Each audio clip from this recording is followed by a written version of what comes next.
जय हिंद दोस्तों, मैं महेंद्र सागर अपने YouTube channel Sagar institute of mathematics में आप सभी का स्वागत करता है। आज हम आप सभी को बताने वाले हैं कि नया बैच BSc मैथमेटिक्स पार्ट 2 का स्टार्ट होने जा रहा है, जिसका टाइम 4:30 से 6 PM है। उसमें उस बैच में जो है डिफरेंशियल इक्वेशन स्टार्ट हुआ है, जिसका टाइम जो है 4:30 से 6 PM है। और BSc मैथमेटिक्स पार्ट 2 का ऑनलाइन का फी जो है 4100 रखा गया है और ऑफलाइन का फी 7500 रखा गया है, जिसका फी जो है 8500 है। तो आप लोग जल्दी जो है एडमिशन करा लें और BSc मैथमेटिक्स पार्ट 2 का BRABU बिहार यूनिवर्सिटी का जो है हम लोग मुजफ्फरपुर यूनिवर्सिटी कहते हैं, उसका नया बैच स्टार्ट हो गया है। और आइए BSc मैथमेटिक्स पार्ट 2 का BRABU बिहार यूनिवर्सिटी का BSc मैथमेटिक्स पार्ट 2 में क्या क्या पढ़ना है उसका फुल सिलेबस बताएंगे। और क्लास ऑनलाइन क्लास जो है मेरे एप्लीकेशन पे चलेगा, जिसका नाम जो है सियोम BSc मैथ है। Siyom SIOM Siyom BSc math. इस एप्लीकेशन पर ऑनलाइन का फुल कोर्स करवाया जाएगा BSc मैथमेटिक्स पार्ट 2 का। तो आइए हम आपको BSc मैथमेटिक्स पार्ट 2 का बिहार यूनिवर्सिटी का जो है क्या सिलेबस है, उस सिलेबस के बारे में हम लोग फुल जानकारी यहाँ देते हैं। ध्यान रखेंगे BSc मैथमेटिक्स पार्ट 2 में अभी हम डिफरेंशियल इक्वेशन स्टार्ट करने जा रहे हैं। डिफरेंशियल इक्वेशन, जिसका टाइम जो है 4:30 से 6 PM। क्लास डेली चलेगा और अभी डिफरेंशियल इक्वेशन स्टार्ट हुआ है। कुछ दिन के बाद एक अल्टरनेट में जो है रियल एनालिसिस का क्लास होगा। तो आइए अब जो है और ये बता देते हैं कि इसका ऑफर भी जो है ऑनलाइन का 4100 है और ऑफलाइन का ऑफर फी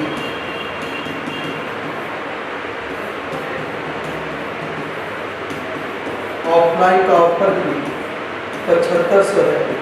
8500 की जगह पे आपको सिर्फ 7500 पे करना होगा BSc मैथमेटिक्स पार्ट 2 के लिए। बिहार यूनिवर्सिटी का बैच स्टार्ट हो गया है।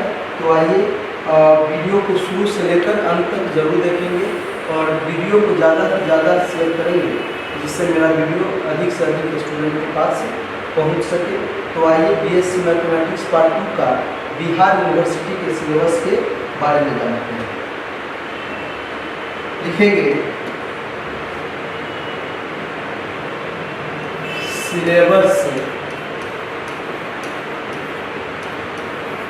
BSc या BA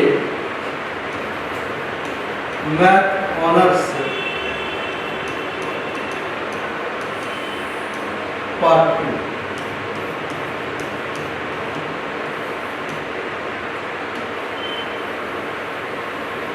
किसका? BRABU Bhimrao Ambedkar Bihar university. इसमें आपको जो है ये 500 मार्क्स का एग्जाम होगा। ये 500 में आपका एक ऑनर्स पेपर होगा। तो BSc मैथमेटिक्स पार्ट 1 में ऑनर्स पेपर 1 और पेपर 2 आप पढ़ चुके हैं। यहाँ पर आप लोग जानेंगे पेपर 3 और पेपर 4 के बारे में। ये भी आपका 200 मार्क्स का एग्जाम होगा, जिसमें 100 मार्क्स पेपर 3 का होगा और 100 मार्क्स पेपर 4 का होगा। उसके बाद उसके बाद जो है सब्सिडरी पेपर। सब्सिडरी पेपर जो है फिजिक्स होगा और केमिस्ट्री होगा। ये भी 200 मार्क्स का होगा, जिसमें 100 नंबर का फिजिक्स होगा और 100 नंबर का केमिस्ट्री होगा। उसके बाद कंपोजिशन जो है,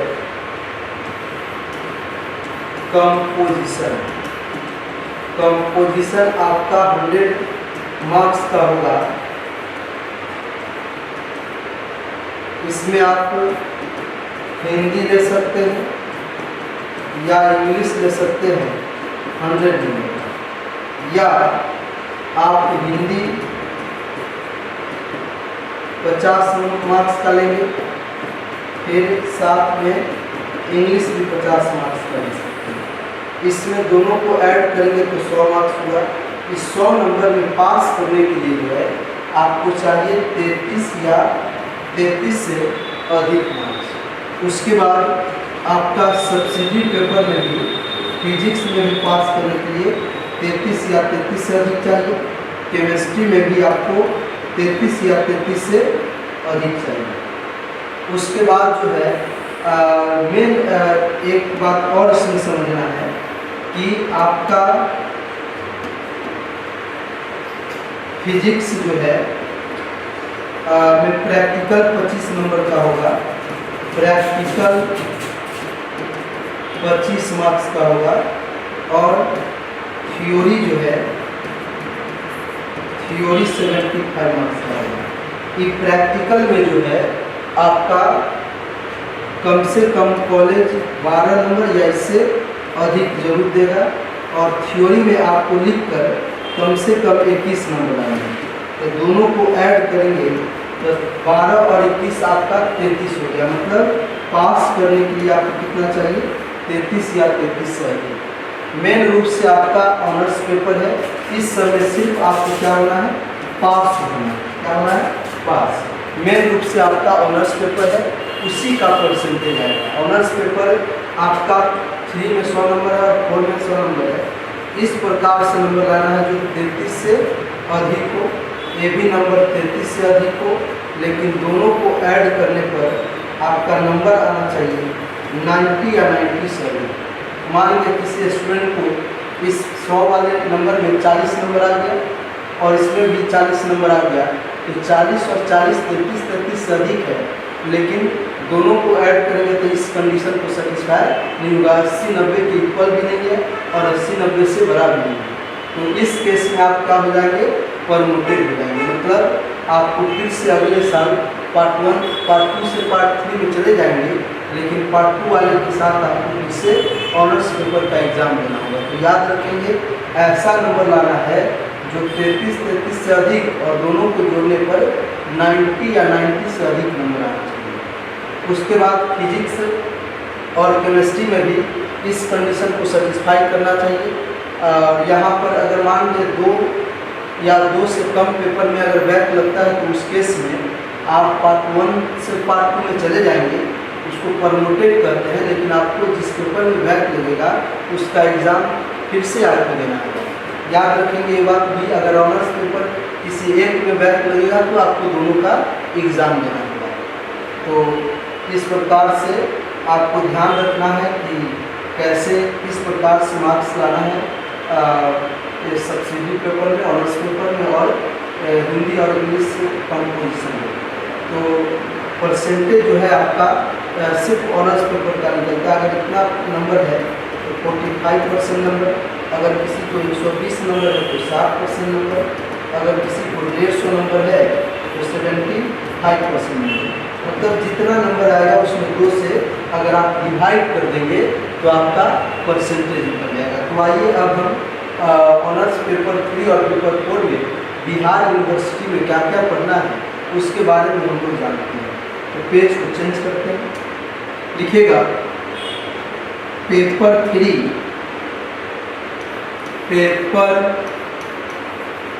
पेपर 3 कितने मार्क्स का एग्जाम होगा? 100 मार्क्स का एग्जाम होगा। पेपर 2 लिखेंगे ग्रुप ए में जो है, ग्रुप ए में रियल एनालिसिस पूछा जाता है, रियल एनालिसिस। ग्रुप बी में इनफाइनाइट सीरीज, इनफाइनाइट सीरीज। और ग्रुप सी में, ग्रुप सी में जो है मॉडर्न अलजेब्रा या मॉडर्न अलजेब्रा या इसी को हम लोग कहते हैं अब्स्ट्रैक्ट अलजेब्रा, अब्स्ट्रैक्ट अलजेब्रा। तो ध्यान से देखेंगे कि रियल मॉडर्न या अब्स्ट्रैक्ट अलजेब्रा से 5 क्वेश्चन रहेगा, 5 क्वेश्चन का सेट रहेगा। मतलब जो भी क्वेश्चन रहेगा उसमें ए और बी दोनों रहेगा। इससे आपका 4 क्वेश्चन रहेगा और इससे आपका 3 क्वेश्चन रहेगा। तो total number of question 12, answer any 6 question. 6 question, कोई भी 6 क्वेश्चन का जवाब देना है, लेकिन प्रत्येक ग्रुप से एक एक क्वेश्चन का जवाब देना अनिवार्य है। वैसा क्वेश्चन जिसका ए और बी दोनों जाने। तो आइए इसके बारे में जानते हैं।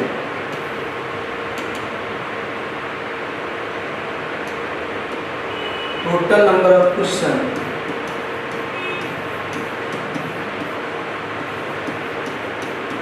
Total number of question 12, answer any 6 question, answer any 6 question, selecting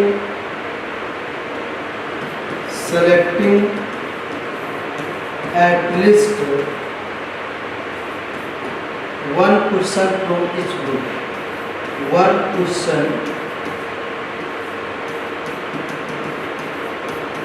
from each group, 1 question from each group. मतलब आपको ऐसा 6 क्वेश्चन का जवाब देना है। एक क्वेश्चन का नंबर होगा 16 नंबर, 16 × 96, और 4 नंबर जो बचेगा वो आपको इन्विजिलेटर जो कॉपी चेक करेंगे वो आपको एक्स्ट्रा 4 नंबर अगर कहीं फेल कर रहे हैं तो उसमें आपको बढ़ाकर दे सकते हैं। तो टोटल नंबर ऑफ क्वेश्चन 12 रहेगा। 12 में 6 क्वेश्चन का जवाब देना होगा और एक क्वेश्चन का आंसर जो है 16 मार्क्स का होगा। और वैसा क्वेश्चन को सोल्व करना, वैसा क्वेश्चन को बनाना जिसका ए और बी दोनों जानते हैं। और ये भी ध्यान रखेंगे तीनों ग्रुप से एक एक क्वेश्चन का जवाब कम से कम अनिवार्य देना। मान लीजिए एक क्वेश्चन इससे बना लिए, वैसा क्वेश्चन जिसका ए और बी दोनों जानते हैं। इससे एक बना लीजिए, इससे एक बना लीजिए, तो 3 हो गया। 3 बचा तो 3 आप किसी भी ग्रुप से आप दे सकते हैं। मतलब मान लीजिए इससे दे दीजिएगा तो 2 ही बचेगा, तो इससे आप 3 दे दीजिए, इससे 4 दे दीजिए, इससे 1 दे दीजिए, इससे 1 दे दीजिए, तो 6 हो गया। तो आपको ये भी ध्यान रखना है ऐसा क्वेश्चन टच करना है जिसका ए और बी दोनों जानते हैं। और कभी ऐसा क्वेश्चन को टच नहीं करेंगे जिसका ए जानते हैं और बी नहीं जानते। ऐसे आप क्वेश्चन को सॉल्व करेंगे तो क्वेश्चन 6 से अधिक टच कर देंगे और 6 से अधिक क्वेश्चन को टच करने के बाद आपको नंबर नहीं मिलेगा। तो ये सब बात का ध्यान रखना है। अब आइए पेपर 4 में जो है हम लोग को क्या करना है वो देखते हैं।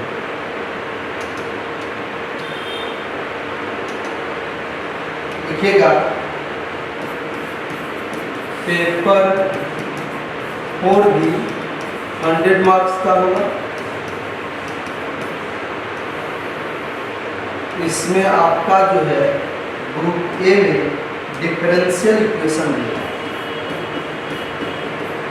डिफरेंशियल इक्वेशन, डिफरेंशियल इक्वेशन से एक क्वेश्चन रहेगा। ग्रुप बी में वेक्टर कैलकुलस या कहीं कहीं एनालिसिस लिखा हो सकता है। इससे भी आपको 3 क्वेश्चन रहेगा। उसके बाद ग्रुप सी से डायनेमिक्स, इससे भी आपको 3 क्वेश्चन रहेगा। और ग्रुप डी से स्टैटिक्स, इससे भी आपका 3 क्वेश्चन रहेगा। मतलब टोटल नंबर ऑफ क्वेश्चन आपका 12 रहेगा और 12 में से आप किसी भी 6 क्वेश्चन का जवाब दे सकते हैं। एक क्वेश्चन का नंबर होगा 16 मार्क्स, 6 को बनाइएगा 16 में 4 नंबर जो है आपको ग्रेस मार्क्स दिया जा सकता है। अगर अच्छा कॉपी में लिखेंगे तो भी 4 नंबर आपको दे दिया जाएगा। तो वैसा क्वेश्चन टच करना है जिसका ए और बी दोनों जानते हैं। तो अभी बैच में बीएससी मैथमेटिक्स पार्ट 2 के बैच में अभी यही स्टार्ट किए हैं। तो वीडियो को ज़्यादा से ज़्यादा शेयर करना है और लास्ट तक वीडियो को देखना है जिससे आपका सिलेबस पूरा कंप्लीट देख पाए। अब आइए इसमें टोटल नंबर ऑफ क्वेश्चन जो होगा, टोटल नंबर ऑफ क्वेश्चन 12 होगा। आंसर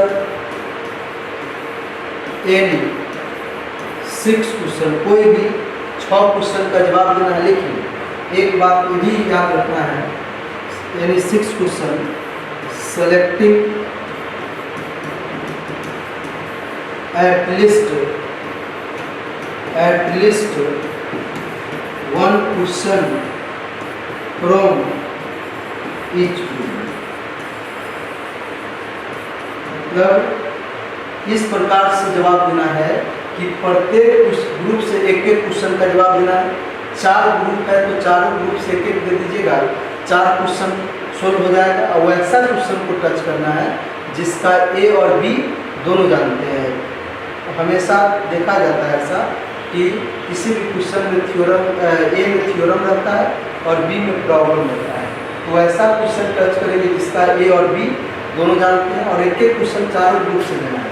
डिफरेंशियल क्वेश्चन से भी एक क्वेश्चन, वेक्टर कैलकुलस से भी एक क्वेश्चन, डायनेमिक्स से भी एक क्वेश्चन और स्टैटिक्स से भी एक क्वेश्चन। मतलब टोटल नंबर क्वेश्चन ऐसे 4 हो गया और 2 बचा, तो 2 आप किसी भी ग्रुप से जवाब दे सकते हैं। लेकिन ये हमेशा ध्यान रखना है वैसा ही क्वेश्चन को सोल्व करना स्टार्ट करेंगे जिसका ए और बी दोनों जानते हैं। ऐसा कभी नहीं करेंगे एक क्वेश्चन का ए बना लिए दूसरे का बी। इस प्रकार से अगर बनाएंगे तो सारे नंबर को टच नंबर आने के लिए आपको 6 से ज़्यादा क्वेश्चन को टच करना होगा।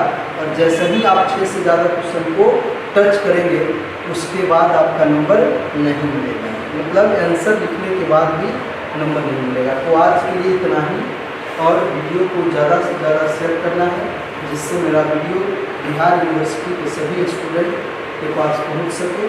जय हिंद।